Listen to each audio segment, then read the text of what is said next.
Hi, Rahshal with Lady Fermenter. Today my goal is to brew this beer, is to recreate or clone this Allagash White. It's a Belgian style wit beer. Now this one should be kind of easy, or easier, because Allagash actually shares the entire homebrew recipe. But we know process can also derail us, so let's get started. All right, the grain bill for the Allagash White homebrew recipe, now this is 5 gallons or 19 liters, is 0.3 pounds of dextrin malt, 0.5 pounds of flaked oats, 2 pounds of malted red wheat, 2 pounds of raw white wheat, and 5 pounds of 2-row. Plus we have our yeast warming up, hanging out for at least 3 hours to warm up to room temperature. All right, we're going to mash in at 152 Fahrenheit or 67 C for 60 minutes, and then raise the temperature to 168 F or 76 C for mash out. After that, we will drain the grain, and then we will boil for 75 minutes, adding the hops as indicated. Nuggets at 60, crystals at 10. Saz, the coriander, and the bitter orange peel are all at whirlpool. So I'm just going to give the beer the best stir I can give it to simulate a whirlpool. And then I'm just going to drop this bag of flavor in, and I think I'll push her in there. Okay. We'll just let it hang out. Oh, maybe I'll stir it every once in a while. I guess that would be okay. All right. Whoa. All right, 15 minutes, and then we're on to the next step.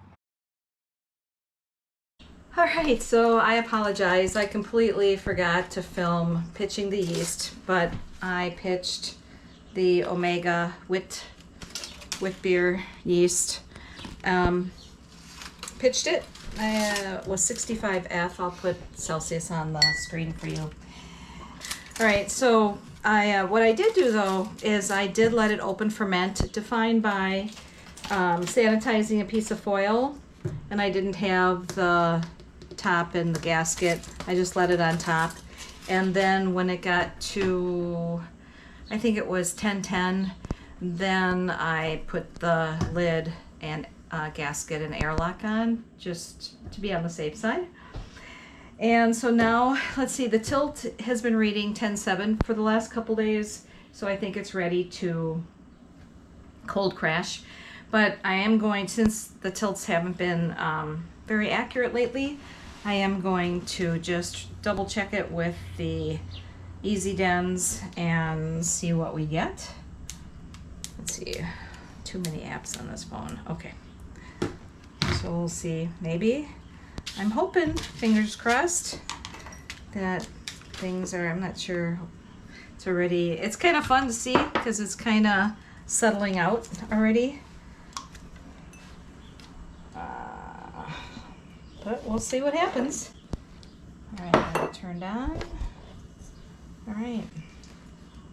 Survey says, oops, I'm making a mess. Oh, that's not good. What is happening here? Oh, well, it was 10 seconds. What? I've never had this happen before. Oh, this is what happens when you're an idiot. Okay. Okay. Oh, what did I do? Oh my goodness. Yes. All right. Don't get ahead of yourself. Ay, caramba. Okay, well, we'll try this again. So, hose goes in one hole. Gosh darn it. Syringe goes in other hole. Right. Oh, there we go. Thank you for the glass. Oh, I'm gonna stay in there hopefully. If not, just make more of a mess. Hang on. You want? Looks like we're 10-10. Off by 3. That's horrible. That's pretty darn close. All right, we're gonna be happy with that. The other thing I'm going to do is, so the general consensus on the World Wide Web is that Grains of Paradise is the secret spice. For me, nothing against this beer, but for me, I get a lot of tinny flavor to it, and that could be coming from the coriander.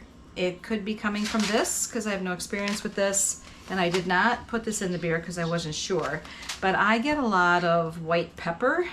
So what I'm going to do is I'm just going to crush up a tablespoon of each, and I'm going to do a tincture of each one, and if either of these might be close, then we'll dose them in at the time of packaging to try to get this beer to taste like the Allagash White.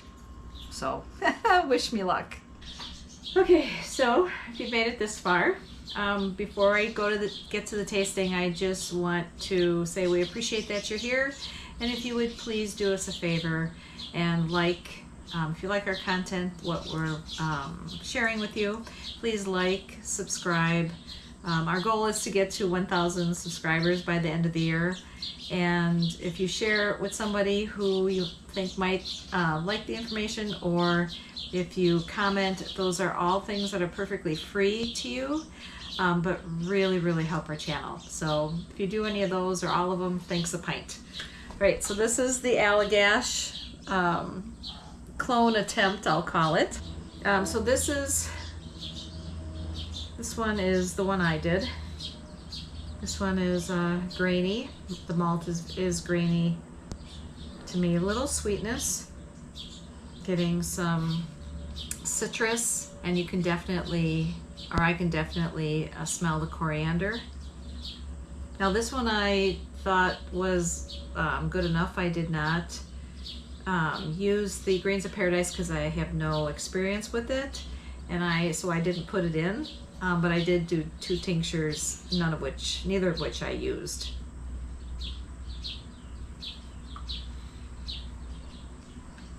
So it's very citrusy, lemon, super easy drinking, refreshing, light-bodied.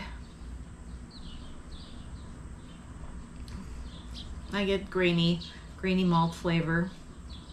It's easy drinking, so that's good. Oh, excuse me. Get some water. All right.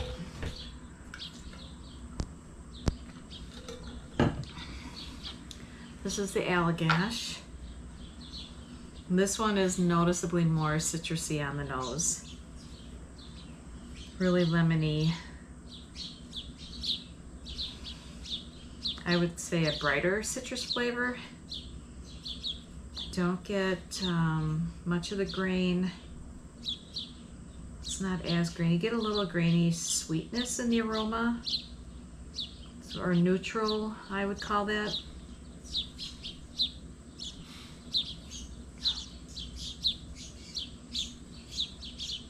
Light-bodied, really light-bodied, very soft grain flavor.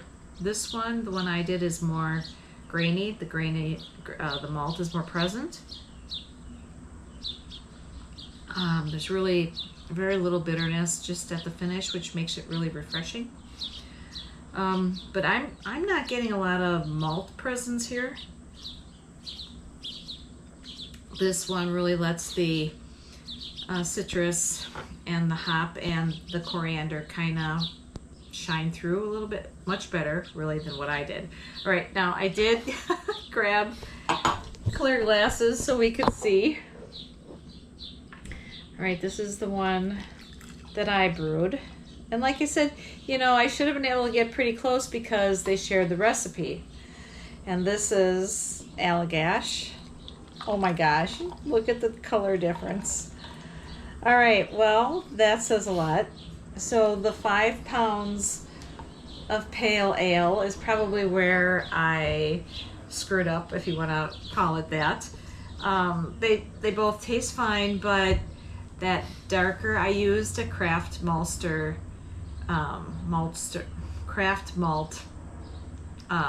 pale ale for malt work. So it's not the malt, it was me. I never even thought about the color. I never thought about how super light that is. And that's why the citrus and the coriander is able to come through much better in the Allagash, where mine you get more of the malt flavor, and so that's not letting those delicate flavors shine through like in the Allagash. So lesson learned, they're both completely drinkable. We'll see how this guy does at the late night homebrew competition. I'm going to link another video. In this video, we attempted to clone Duvel, Belgian Golden Strong. Thanks a pint for watching.